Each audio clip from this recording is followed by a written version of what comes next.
ভয়াবহ পথ দুর্ঘটনা উত্তর দিনাজপুর জেলার ইটাহারে উল্টে গেল যাত্রীবাহী বাস। 3টি শিশুকে বাঁচাতে গিয়ে উল্টে যায় বাসটি। এই ঘটনায় গুরুতর আহত হলেন বেশ কয়েকজন। আহতদের উদ্ধার করে স্থানীয় চিকিৎসা কেন্দ্রে নিয়ে আসা হয় এবং সেখান থেকে তাদের স্থানান্তরিত করা হয় রায়গঞ্জ মেডিকেল কলেজ ও হাসপাতালে। এসএসসি মামলায় চাকরিহারা শিক্ষক শিক্ষিকা শিক্ষাকর্মীদের সঙ্গে সোমবার বৈঠক করলেন রাজ্যের মুখ্যমন্ত্রী মমতা বন্দ্যোপাধ্যায়। এই বৈঠকে উপস্থিত ছিলেন রাজ্যের শিক্ষামন্ত্রী ব্রাত্য বসু। মুখ্যমন্ত্রী এবং শিক্ষামন্ত্রীর সামনে নিজেদের দাবি পেশ করলেন চাকরিহারারা। বৈঠকের শুরুতেই চাকরিহারা শিক্ষক শিক্ষিকাদের বক্তব্য পেশ করার সুযোগ দেওয়া হয়। বিভিন্ন মানুষের হবি বিভিন্ন রকমের হয়ে থাকে। আজ তুলে ধরবো এমন এক মানুষের কথা যার হবি শুধুই মাছ।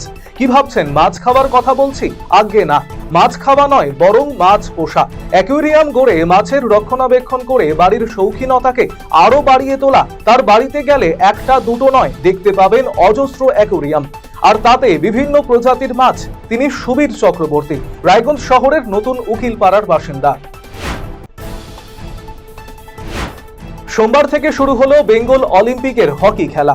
মালদা শহরের বৃন্দাবনী মাঠে আলিপুরদুয়ার জেলা এবং মালদা জেলার 2 মহিলা হকি দল অংশগ্রহণ করে। জানা গিয়েছে সোমবার এবং মঙ্গলবার এই দুদিন বৃন্দাবনী মাঠে হকি খেলা হবে। রাজ্যের বিভিন্ন প্রান্তের জেলার মোট 12টি হকি দল প্রতিযোগিতায় অংশগ্রহণ করে। তার মধ্যে মেয়েদের 8টি দল এবং ছেলেদের 4টি দল অংশগ্রহণ করেছে। মাথাভাঙা পচাগড় বাজার এলাকায় পুরনো দোকান ভেঙে স্টল তৈরির উদ্যোগ গ্রহণ করেছে মাথাভাঙা পৌরসভা। সেই জায়গাকে কেন্দ্র করে বিতর্ক তৈরি হয়েছে। মাধ্যমিক পরীক্ষার্থীর অস্বাভাবিক মৃত্যু ঘটনা দক্ষিণ দিনাজপুরের বুনিয়াদপুর পুরসভার 14 নম্বর ওয়ার্ডের কাশিমপুর এলাকার। বাড়ি ওই এলাকাতেই এবারে সুদর্শন নগর পিএইচএইচবি উচ্চ বিদ্যালয় থেকে মাধ্যমিক পরীক্ষা দিয়েছিল ওই পরীক্ষার্থী। জানা গিয়েছে রবিবার রাতে বাড়ির পাশে বাসন্তী পুজো উপলক্ষে আয়োজিত পুতুল নাচ দেখতে গিয়েছিল কিশোরীর মা। সেই সময় বাড়িতে একাই ছিল সেই কিশোরী। পুতুল নাচ দেখে বাড়ি ফেরার পরে গলায় ফাঁস লাগানো অবস্থায় কিশোরীকে দেখতে পান তার মা, যার জেরে ব্যাপক চাঞ্চল্য ছড়িয়েছে গোটা এলাকায়। ঘটনা তদন্ত শুরু হয়েছে। মালদা জেলায় ফের ভয়াবহ দুর্ঘটনা। জেলার এনায়েতপুরে একটি টোটোকে বাসের ধাক্কা। এই দুর্ঘটনায় গুরুতর আহত হয়েছে টোটো চালক সহ 4 জন। স্থানীয়রা তড়িঘড়ি জখমদের উদ্ধার করে চিকিৎসার জন্য মানিকচক গ্রামীণ হাসপাতালে পাঠায়। ঘটনাস্থলে যান মানিকচক থানার পুলিশ। ঘটনা সম্পর্কে জানা গিয়েছে, মানিকচক থেকে মালদার দিকে একটি বেসরকারি বাস যাচ্ছিল। এনায়েতপুর এলাকায় টোটোকে পাশ কাটাতে গিয়ে ওই বাসটি ধাক্কা মারে বলে অভিযোগ। গোটা ঘটনা তদন্ত শুরু হয়েছে। সোমবার 7 এপ্রিল দিনটি বিশ্ব স্বাস্থ্য দিবস হিসেবে পরিচিত। এদিন সিনির পরিচালনায় রায়গঞ্জ ব্লকের 13 নম্বর কমলাবাড়ি গ্রাম পঞ্চায়েতের সভাকক্ষে একটি আলোচনা সভার আয়োজন করা হয়। এই সভায় সিনির আধিকারিকদের পাশাপাশি ব্লক স্বাস্থ্য বিভাগ এবং আইসিডিএস এর কর্মীরা উপস্থিত ছিলেন। এলাকার মানুষ এবং তরুণীদের এই অনুষ্ঠানে রাখা হয়েছিল। সোমবার শিলিগুড়ি পুর নিগমের 39 নম্বর ওয়ার্ডের হায়দারপাড়া বাজার সংলগ্ন এলাকার পাশে স্থিত একটি বাড়ির অবৈধ অংশ ভেঙে ফেলা হয়। এদিন ওই বাড়িটির ওপরের অবৈধভাবে তৈরি শেডের অংশ ভেঙে ফেলে শিলিগুড়ি পুর নিগম।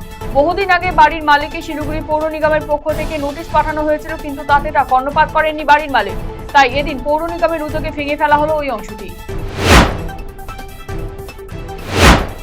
যাত্রীবাহী বাস নয়নজুলিতে উল্টে জখম হলো 20 জন। সোমবার ঘটনাটি ঘটেছে ইটাহার থানার চাঁচল ইটাহার রাজ্য সড়কের গোসাইপুর এলাকায়। স্থানীয় বাসিন্দারা এবং পাশে থাকা পুলিশ ফাঁড়ি তড়িঘড়ি উদ্ধার করে ইটাহার ব্লক স্বাস্থ্য দপ্তরে আনলে বেশিরভাগ আহতদের রায়গঞ্জ মেডিকেল কলেজ ও হাসপাতালে পাঠানো হয় চিকিৎসার জন্য।